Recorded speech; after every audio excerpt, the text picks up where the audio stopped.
The Bible offers a stark warning. Matthew 7:15 says, "Beware of false prophets who come to you in sheep's clothing, but inwardly they are ravenous wolves." This is not just an old story. It is a guide for our times.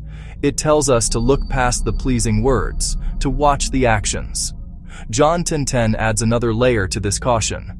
It says, "The thief comes only to steal and kill and destroy." These verses are a call to be vigilant. They remind us that leaders who claim to serve a higher purpose might have other goals. What you see is not always what you get. This warning feels urgent today. Think of the big churches, the ones they call megachurches. They preach faith. They preach community. They build empires of glass and steel. They sell books. They brand their names. They promise blessings in exchange for donations. To understand the concerns swirling around some political groups, we must first look at the megachurch business model. These are not small community chapels. They are massive corporations. Operations are built on constant growth and impressive presentation. Huge buildings feel more like arenas than houses of worship. State-of-the-art sound, professional lighting, and production value rivaling television. The goal, an experience people return to week after week. It is business, designed to attract and retain a large customer base. The financial side is just as sophisticated. Revenue streams are diverse. The offering plate is only one part.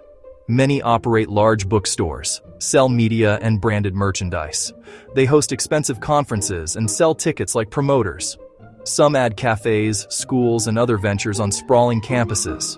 The pastor becomes a celebrity CEO, a brand to be marketed. The bigger the brand, the bigger the audience, and the revenue. This structure often leads to a life of luxury for those at the top. A troubling contradiction when the message is humility, service, and sacrifice. The model is fragile, too often dependent on a single leader.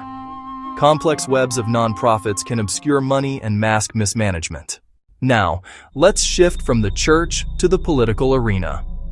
Consider an organization like Turning Point USA. On the surface, it is a political nonprofit. Its mission: empower young conservative activists on college campuses. Look closer and the megachurch model appears in striking ways. A charismatic leader, a devoted following, and a message blending politics with moral mission. The leader, Charlie Kirk, became a celebrity in his own right. The organization grew explosively, like a successful megachurch. It built a massive national brand and hosted rock conference-scale events. High-energy music and sophisticated media production created immersion. Followers donated, volunteered, and spread the message like evangelists. Public records show multiple related entities: Turning Point USA, Turning Point Action, Turning Point Endowment, and others. Money moved among them in ways a layperson cannot easily follow. This comparison is not an accusation. It is an observation of a model of influence. When belief runs deep, transparency must run deeper. The story took a dark and tragic turn on September 10, 2025. Charlie Kirk was assassinated while speaking at an outdoor event at Utah Valley University in Orem, Utah. Reports confirmed a shooting before a large crowd. The event was planned by Turning Point USA. Authorities quickly took a suspect into custody, and the case moved into the courts. Shock, grief, and calls for justice followed. Weeks later, unease deepened. A memo surfaced, written by Kirk just 8 days before his death. It announced a change in leadership, appointing a new chief operating officer. More importantly, it called for a new, in-depth audit of the organization's finances. Some labeled it a Doge-style audit, a deep forensic look at every transaction. This was not rumor. It was a documented intent from the leader himself.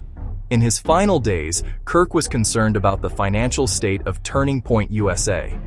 The timing is impossible to ignore. He questions finances. Days later, he is dead. This does not prove a connection, but it raises serious questions. It demands a closer look at the very finances he flagged. What had Charlie Kirk seen? What was he trying to find?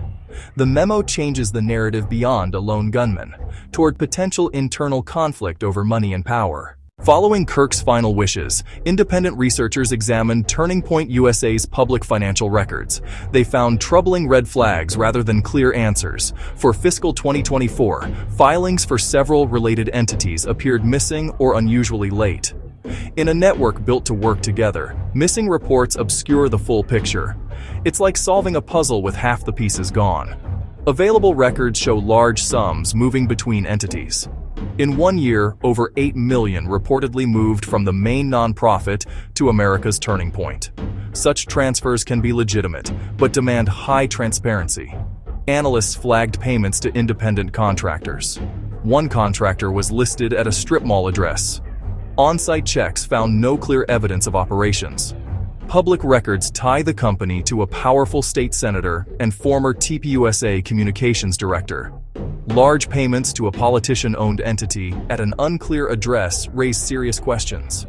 Another red flag: millions in salaries at a related entity that showed few or no employees in prior years. This fuels speculation about ghost employees siphoning funds. These are not proven crimes, only suspicious patterns in public data.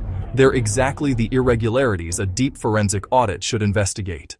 After a leader's sudden death, one expects public mourning and reflection. Instead, focus appeared to quickly snap back to operations, fundraising, and events.